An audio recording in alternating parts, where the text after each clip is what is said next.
Namaste everyone. Let's try to understand Netaji का चश्मा written by स्वयं प्रकाश जी। तो आज हम स्वयं प्रकाश जी द्वारा लिखित एक कहानी जिसका शीर्षक है नेताजी का चश्मा, इस कहानी को समझने का प्रयास करेंगे। आइए देखते हैं इस कहानी के प्रमुख पात्र। हालदार साहब, कैप्टन चश्मे वाला, पान वाला। हालदार साहब, ये हालदार साहब मतलब एक ऑफिसर जो एक कंपनी में काम करते हैं। तो हालदार साहब एक कंपनी में कार्यरत है, काम करते हैं। कैसे हैं वो? भावुक, देशभक्त, मतलब very emotional and patriotic, sensitive, संवेदनशील, देशभक्तों का सम्मान करने वाले। तो जो भी अपने देश से प्यार करते हैं उन लोगों को ये बहुत ज्यादा रिस्पेक्ट करते हैं क्योंकि वो खुद एक पैट्रियोटिक पर्सन है। कला प्रेमी, आर्ट लवर, जिज्ञासु।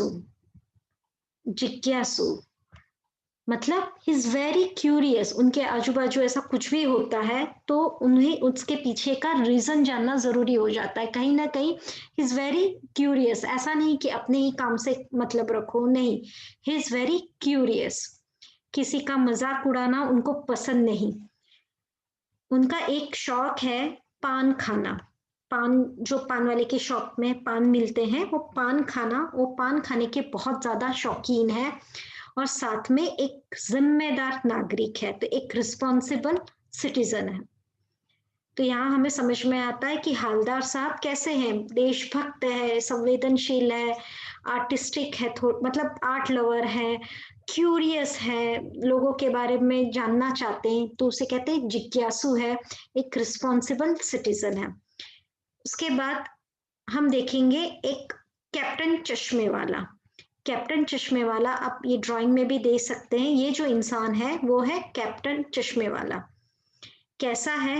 ओल्ड है, बूढ़ा है, अपाहिज है, लंगड़ा आदमी, मतलब कि डिसेबल्ड है, उसका एक लेग नहीं है। See you can see in the picture, एक पैर नहीं है उसका। तो अपाहिज है, लंगड़ा आदमी। चश्मे बेचने वाला, वो उसका कोई शॉप नहीं है। एक बैम्बू पे ऐसे चश्मे लगे रहते हैं और गली गली जाके वो ऐसे चश्मे बेचता है। तो चश्मे बेचने वाला।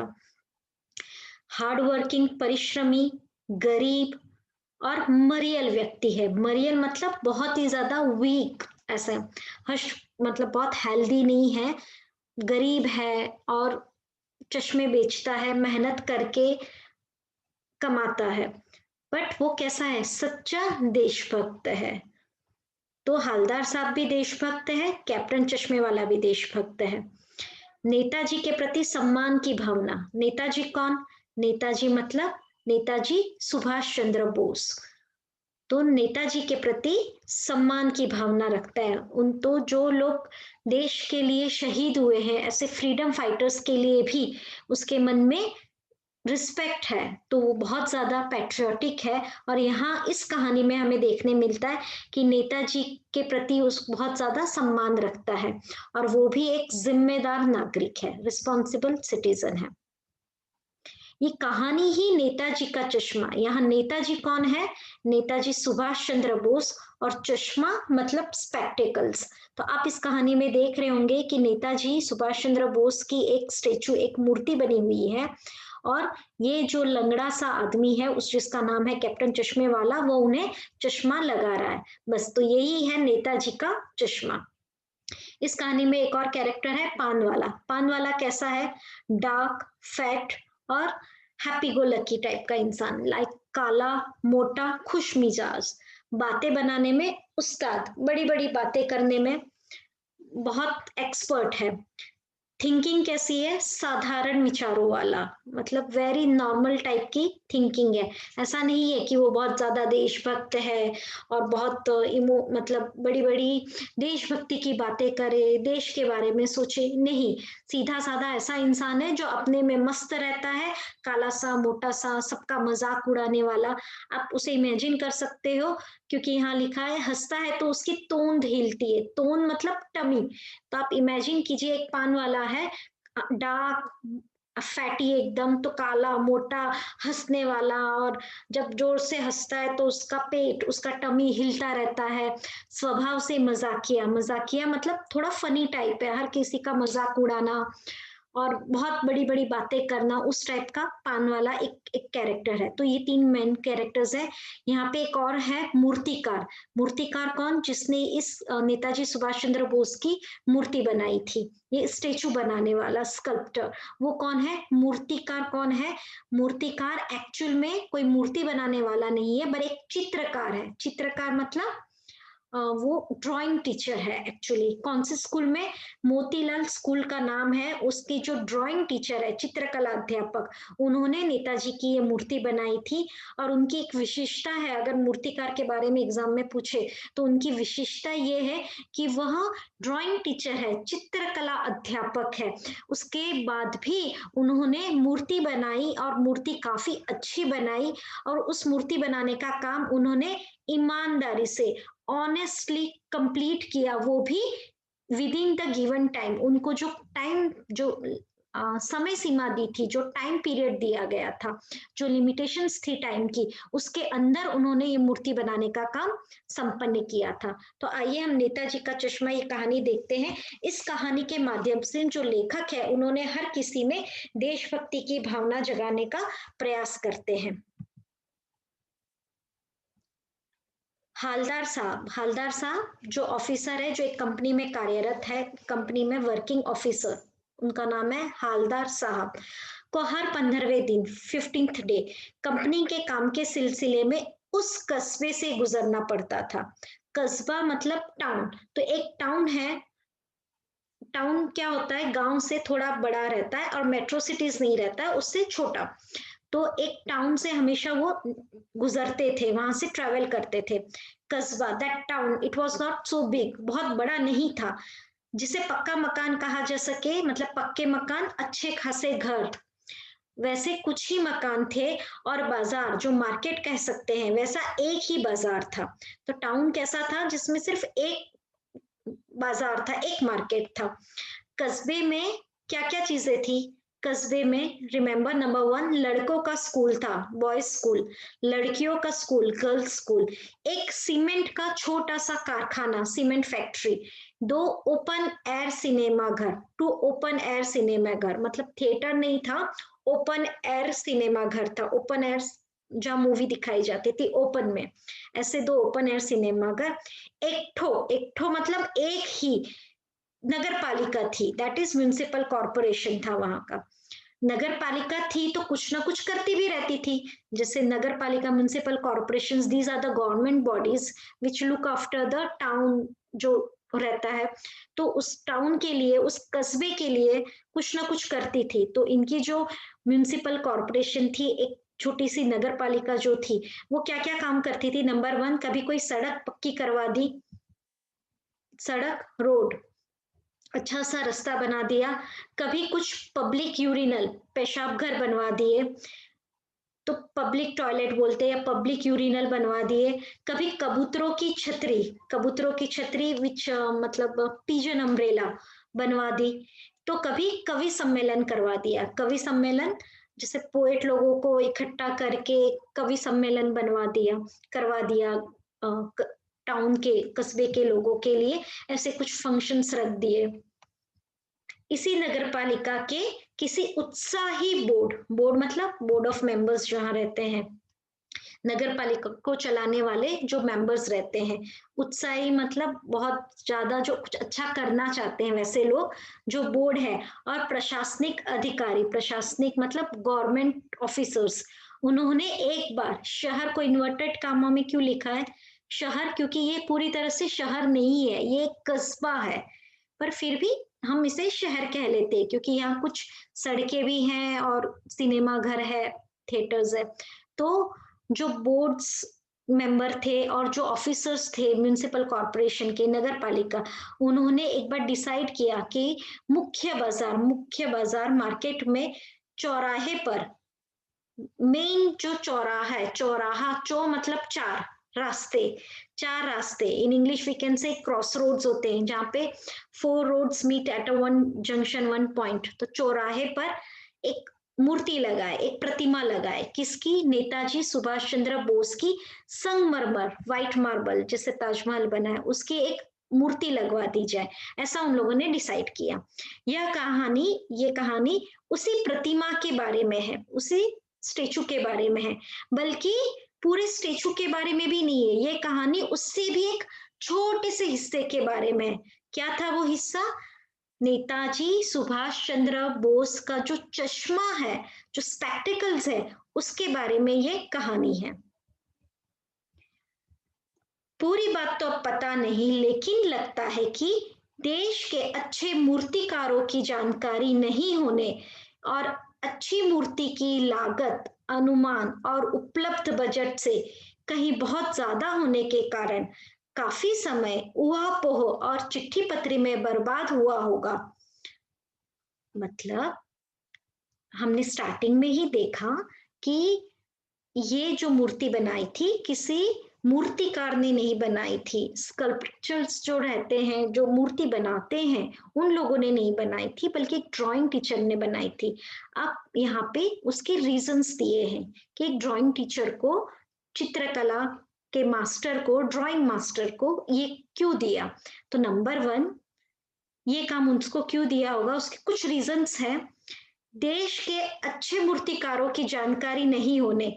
नंबर 1, या तो उन्हें देश में अच्छे अच्छे जो मूर्ति बनाने, स्टेचूज बनाने वाले होते हैं, शायद उनकी जानकारी नहीं होगी, या फिर अच्छे स्टेचू बनाने की लागत, लागत मतलब कॉस्ट, उसका जो कॉस्ट होगा, अनुमान मतलब जो बजटिंग होगा, जो बजट होगा, और जो अवेलेबिलिटी होगी, वो कॉस्ट का, वो बजट, उतना पैसा कॉरपोरेशन के पास होना चाहिए ना, वो शायद उसका कॉस्ट ज्यादा हो गया होगा, बहुत कहीं ज्यादा हो जाने के कारण काफी समय ऊहापोह मतलब काफी समय उस तरह से तर्क वितर्क डिस्कशन में निकल गया होगा कि इतना बजट है तो हम इस बजट में कैसे करें, तो काफी समय उसमें बर्बाद हो गया होगा।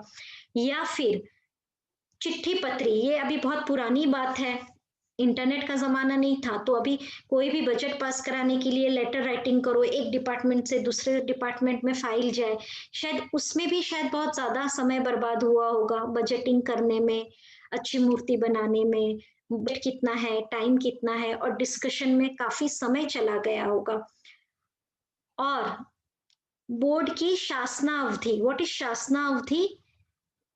हर गवर्नमेंट बॉडी का एक टर्म पीरियड रहता है कि 5 इयर्स का जो टर्म पीरियड रहता है उनका, शायद वो समाप्त होने वाला था, तो समाप्त होने की घड़ियों में, मतलब वो समाप्त होने वाला था, जहाँ के मेयर होंगे या म्यूनिसिपल कॉरपोरेशन का जो टाइम पीरियड होगा, 5 ईयर का टर्म होता है, वो शायद समाप्त होने वाला हो। तो ऐसे समय में उन्होंने क्या किया, स्थानीय कलाकार मतलब जो लोकल आर्टिस्ट रहते हैं, उनको ये अपॉर्चुनिटी, ये अवसर देने का निर्णय किया होगा। ये सब एक अजम्पशन है, शायद ये रीजन हो सकते हैं, इसलिए अंत में, एंड में, जो म्यूनिसिप नगर पालिका है, उन्होंने उस कस्बे के, उस टाउन का में जो हाई स्कूल के ओनली एक इकलौते ड्राइंग मास्टर थे, मोतीलाल जी को ही यह काम सौंप दिया गया, जो महीने भर में, विद इन 1 मंथ में मूर्ति, स्टेचू बनाकर पटक देने का विश्वास दिला रहे थे। पटक देना मतलब okay, I will deliver it, इतने विद इन 1 मंथ में हैंड ओवर कर दूंगा, इस टाइप का उन्होंने शायद मान गए होंगे। तो यहाँ पर ये पूरा पैराग्राफ ये बता रहा है कि नगर पालिका को क्या क्या परेशानियां आई होगी, जो उन्होंने मूर्तिकार को ना देके ये काम, मूर्ति बनाने का काम एक ड्राइंग टीचर, एक ड्राइंग मास्टर से करवाया। जैसा कि कहा जा चुका है, मूर्ति संगमरमर की थी, मार्बल, व्हाइट मार्बल से बनी हुई थी। टोपी की नोक से कोट के दूसरे बटन तक कोई 2 फुट ऊंची। अब यहाँ उस मूर्ति का, उस स्टेचू का डिस्क्रिप्शन दिया गया है। तो जो मूर्ति थी, टोपी मतलब जो कैप, नेताजी सुभाष चंद्र बोस की जो कैप है, उसके पॉइंट से उनका जो कोट है उसके सेकंड बटन तक उस मूर्ति का जो हाइट है वो 2 फुट ऊंची थी, मतलब 2 फीट था, जिसे कहते हैं बस्ट। तो इंग्लिश में भी बस्ट ही बोलते हैं। बस्ट क्या होता है? बस्ट यूजुअली टिल शोल्डर जो स्टेचू होता है उसको बस्ट कहते हैं। तो जिसे कहते हैं बस्ट, और ये मूर्ति काफी सुंदर थी। नेताजी सुंदर लग रहे थे। मूर्ति कैसी थी? सुंदर थी, कुछ कुछ मासूम, इनोसेंट से, और कमसीन मतलब यंग लुक था। फौजी वर्दी में, फौजी वर्दी मतलब Netaji Subhash Chandra Bose, we all know, वो एक सोल्जर के यूनिफॉर्म में रहते थे हमेशा। तो फौजी वर्दी में थे, उनका यूनिफॉर्म में थे वो। मूर्ति को देखते ही दिल्ली चलो तुम मुझे खून दो वगैरह याद आने लगते हैं। तो ये दिल्ली चलो तुम मुझे खून दो, ये सारे जो स्लोगन्स है वो नेताजी सुभाष चंद्र बोस ने दिए थे। तो जैसे ही हम ये मूर्ति देखते हैं हमें ये सब याद आने लगता है। इस दृष्टि से ये सफल और सराहनीय प्रयास था। तो देखा जाए तो मूर्ति बनाने का जो काम था वो सक्सेसफुल था, और उसे हम अप्रिशिएट कर सकते हैं, वैसा एक ट्राई किया था। केवल एक चीज की कसर थी, कसर मतलब एक चीज की कमी थी। तो क्या कमी थी वो एक चीज की? जो देखते ही खटकती थी, खटकती थी मतलब उस मूर्ति को, उस स्टेचू को देखते ही हमें कुछ तो मिसिंग लगता था उसमें। तो व्हाट वाज मिसिंग? नेताजी की आंखों पर चश्मा नहीं था। यानी चश्मा तो था लेकिन संगमरमर का नहीं था।